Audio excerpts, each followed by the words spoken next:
Hello, and we're live. Hey, it's Jeri Cates. I'm in a new place. I'm doing this differently. My computer's not acting cooperatively. So we're doing our lives this way, and they'll be a little easier to find, right? Okay, so let me make sure that I can see comments as they appear. Oops. Oh my goodness, what am I doing? I'm changing the light here. Bear with me a second. Oh wow, I didn't even know it could do that. Okay, if you're here live, hashtag live. If you're here for the replay, hashtag replay.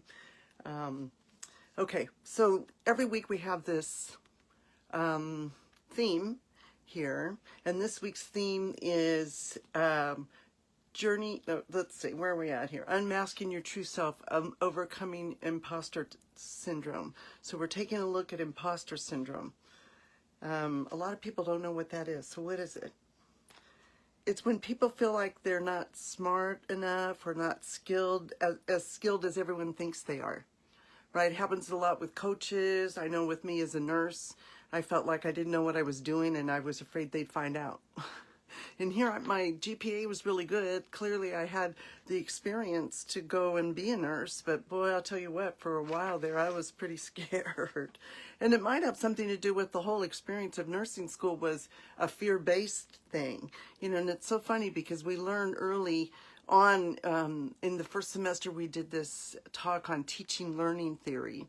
And some of the things that I learned from that is that you can't learn anything when you're upset or in pain or when somebody's talking down to you, you know. So imposter syndrome, so that kind of fed into the imposter syndrome when the charge nurse or the teacher was unkind, you know, and it didn't help reinforce my skills, right, my positive skills.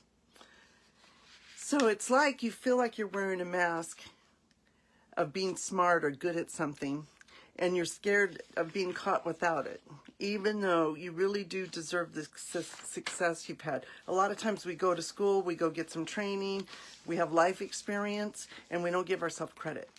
So give yourself credit. We'll give you some tools today. So break through the self-imposed barriers of imposter syndrome to reveal and embrace your true self, your empowered self. Do you ever feel like a fraud, fearing that others will discover you're not as competent as they think you are? Have you ever downplayed your accomplishments? No, right? No. Yeah. Attributing them to luck, timing, rather than your own skill or effort? And are you ready to break through the mental glass ceiling that's been holding you back and from embracing your full potential? So just imagine, it's like, I mean, I know you know what I'm talking about, that feeling of you can only go so far. There's this glass, literally this glass ceiling. You can see through it. You see that you want more, but you can only go so far. We only let ourselves go so far, and it's self-imposed. This imposter syndrome thing, this self-doubt, it's self-imposed. I have some tools.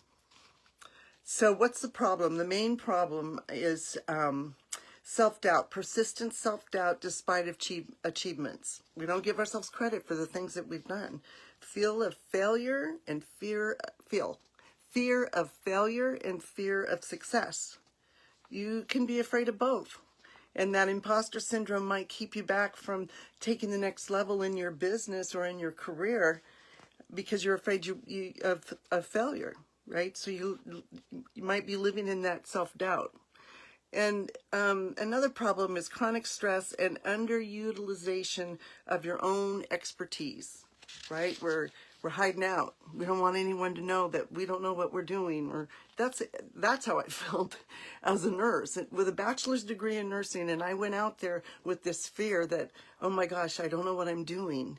You know, it was really scary. Hey, Tammy. Hi, Jennifer. Hello, ladies. So there's that chronic stress, you know, and underutilizing your own expertise. So what problems that, let's go from problem to solution. What problem to solution does. It demonstrates your ability to overcome common, yet rarely spoken about challenges. Helps establish a stronger sense of self and confidence. Encourages women to step into their power and claim their rightful place in business and leadership. It could be in your rightful place in your family, leading the people in your lives, or in your life. Your lives, talking to multiples of you. What's a big problem? Imposter syndrome creates an invisible barrier, like I was talking about, that glass ceiling, and it prevents women, entrepreneurs, and professionals. It helps, all of us, right? It keeps us from reaching our higher levels of success. So if you're overgiving and not receiving, and we're going to talk about this Monday night. I'm going to tell you about Embodied Evolution we're doing on Monday, Tuesday, and Wednesday. But we're going to look at the false identities that hold us back. Because when I'm in this old false identity of I'm not enough, I'm invisible, I'm not lovable, that's a closed mindset. You can't grow in that. You can't grow in that. So we'll talk about that in a second.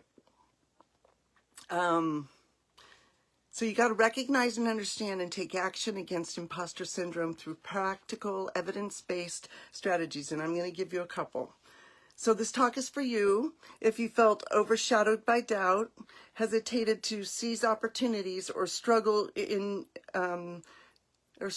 to your own achievements.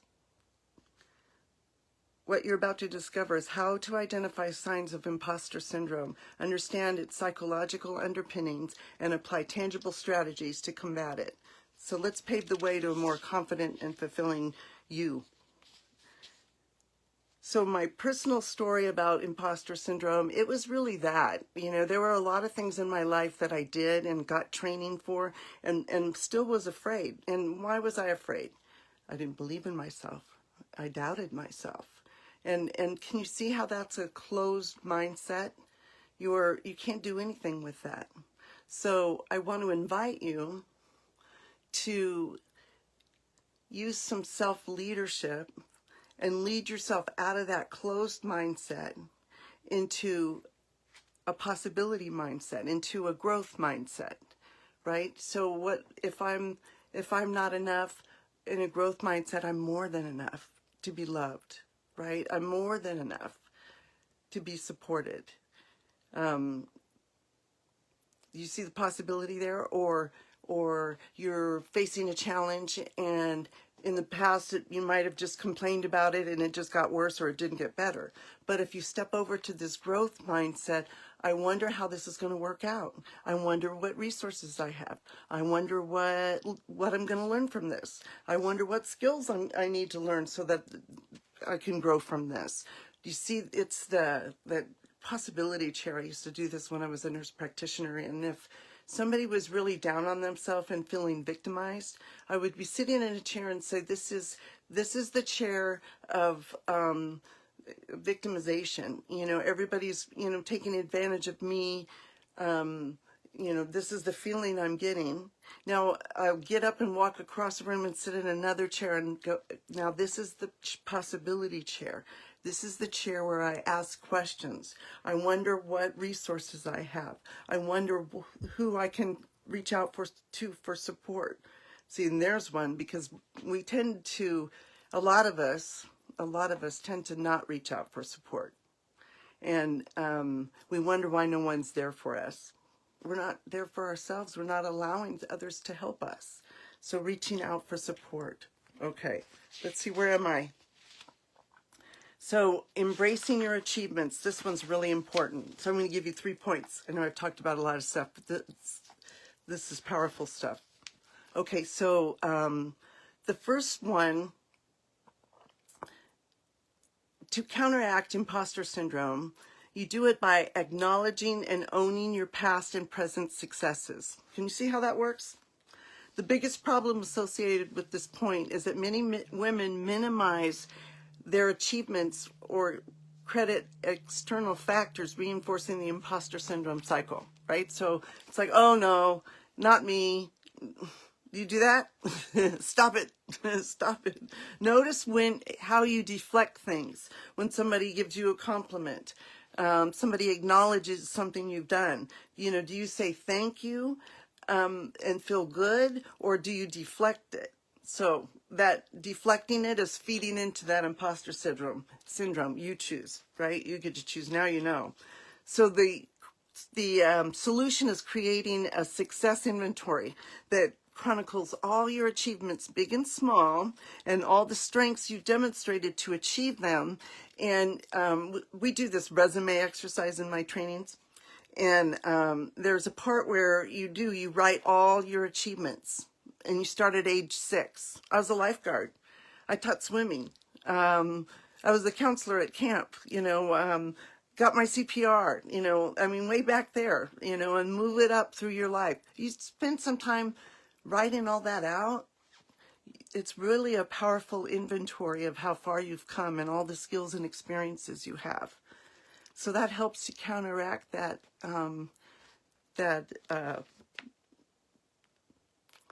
imposter syndrome. Okay, so what happens? Let me get some water here. When you do this exercise, what happens?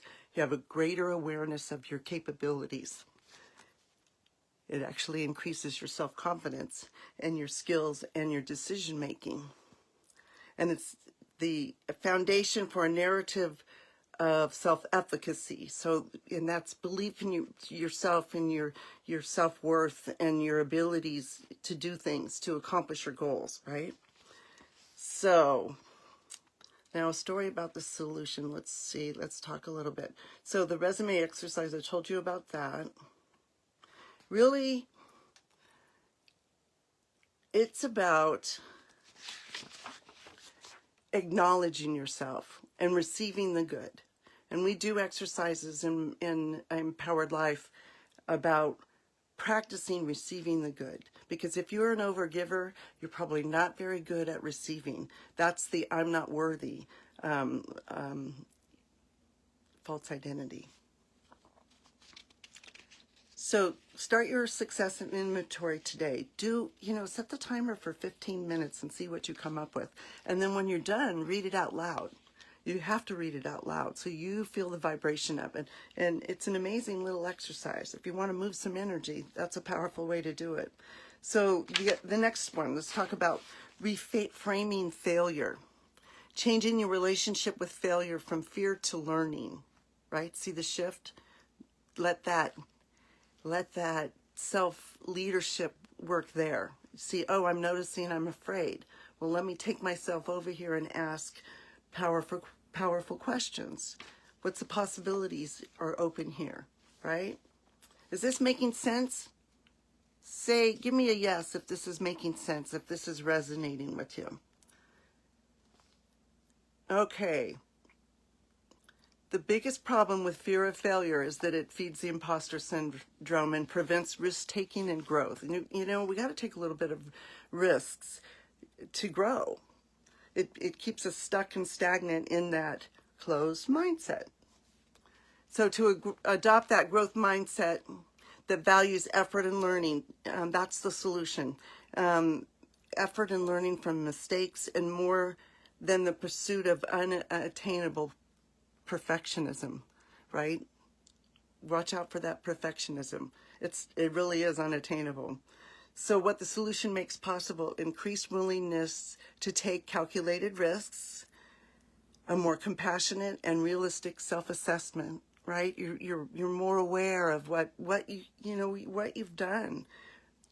And then a creation of resilient, adaptive approaches to challenges. So you start to see all the things you've accomplished, and it gives you more confidence, and you make better decisions, and you are more resilient to challenges. You look at all that you've been through. Okay.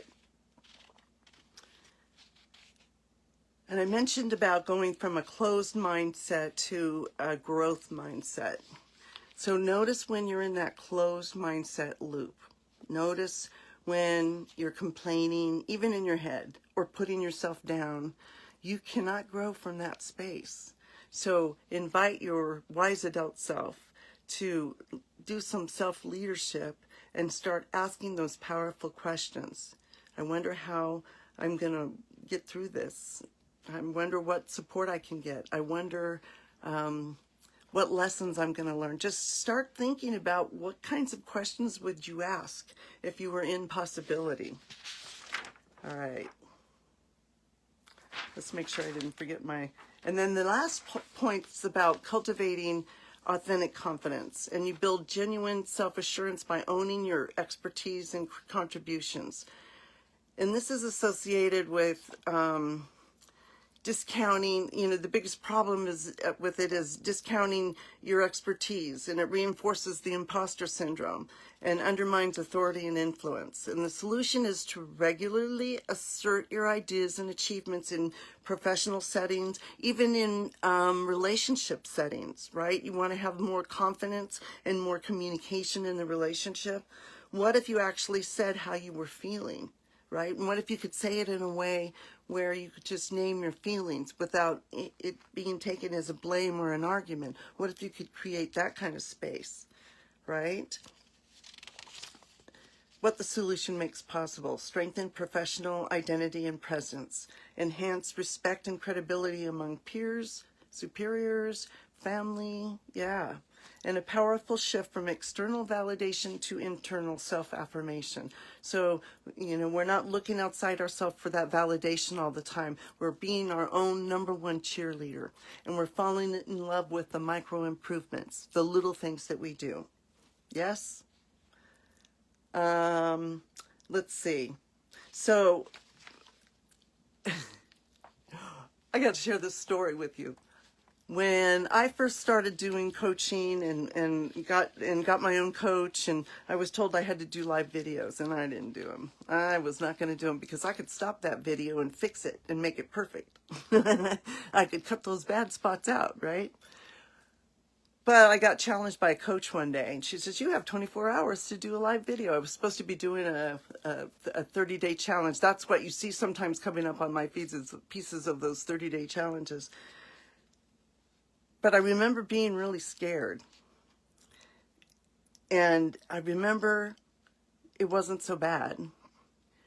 And it got easier and easier, right? Because I kept going back and asking, okay, what can I learn? Once I got out of that closed mindset of, I'm not good on video, or whatever I was telling myself to keep myself off video. I'll make a mistake. Oh, I can't fix it. But little by little, I just kept at it. And now I'm much more comfortable on video. And that's good, because then it helps me give a wider impact, right? I can be who I am and let my experience show for that, right? But to be in that place of being visible. And I don't even know sometimes if I'm landing with anyone. Every now and then I'll get some nice, feedback, but I just have such a message to give. And I've been through so much, and we all have, right? My quest is to give you the tools, or give you tools so that you can shift your life into what you want, into possibility, into your wildest dreams, and what holds us back? I found out about imposter syndrome where I wouldn't reach out to people because, well, they won't want what I have, right? Here I've spent thousands and thousands of dollars in training, had life lessons and applied them, and still there I was in that place of, oh, they won't want what I have. We have to move through that. We have valuable contributions to make. And if you need some help moving through that, this training Monday, Tuesday, and Wednesday is going to be a powerful first step. Okay, I digress. So, I got to get some water. I think I got it all. So you just really want to shift into a space of having valuable skills and tools, knowing that you have what you need, right? You've done the training, you've had the life experience. Give yourself credit for being who you are, the unique person, the unique being that you are. Okay, so what did we talk about? This is a quiz. Embracing your achievements.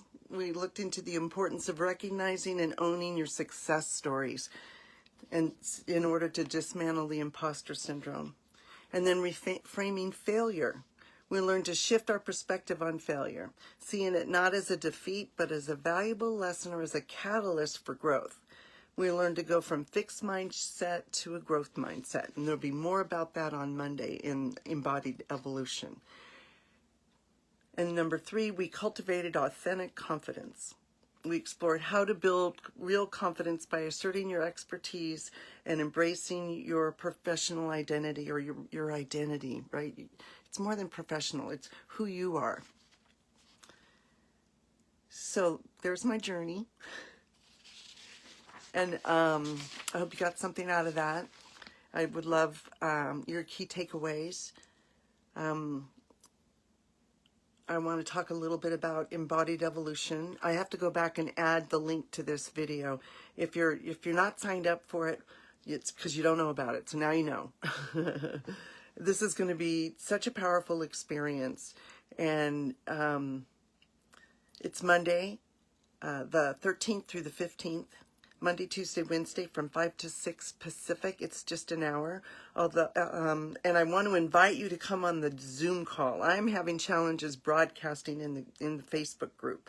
So if possible, come on the Zoom call. I'm not quite sure how I'm going to get the video in other than upload it. But this is just something that's developing. I have some ideas on how to fix this, but I'll let you know. So sign up for it. The link will be in the description. Okay, what else do I have for you? Confidence Catalyst, as always, that wonderful tool for building your self-confidence. It's a PDF. There's also a video if you want that. It's here in the group. And if you're working through some emotional stuff, and I'd like to introduce the idea of hypnotherapy for you, it really does accelerate your progress. It moves you so much faster down the line of healing than just coaching. To me, it's just such a powerful experience and tool. So, Hypno, put Hypno in the chat. And I've talked long enough. How am I doing? You guys are still here? How nice. Thank you. Hi, Tammy, Jennifer, Emma. All right, you guys, sign up for Embodied Evolution, and please make an effort to come. It'll change your life. I'm not kidding. If you took one gold nugget from there, you could shift your life. I promise. Okay. I'll talk to you later. Bye.